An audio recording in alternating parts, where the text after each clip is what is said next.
ہر انسان کی زندگی میں اللہ 3 موقع ایسا عطا فرماتا ہے، یوں سمجھیے نا کہ اس کی فضیلت بلند ہوتی ہے۔ جی، اس کی فضیلت، اس کا مقام بلند ہوتا ہے جب وہ پیدا ہوتا ہے نا، پھر اس کی شادی ہوتی ہے نا، اور پھر وہ آخری جب اس دنیا سے رخصت ہوتا ہے تو صرف اور صرف سب کی زبانوں پہ یہی بات آتی ہے، تھوڑا چہرہ دیکھ لیا جائے۔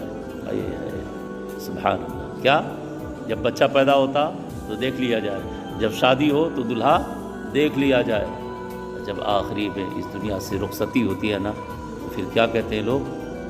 میت کے چہرے کو دکھا دیا جائے۔ کیا مقام ہے! اسی لیے میرے پیارو، اپنی عظمت، اپنی بلندی، اپنی کامیابی رب کی رضا میں رکھو نا، پھر رب راضی ہو جائے نا تو سب راضی ہو گئے۔ سبحان اللہ! رب راضی تو پھر سب راضی ہو گئے۔ اسی لیے سب کو راضی کرنے کے چکر میں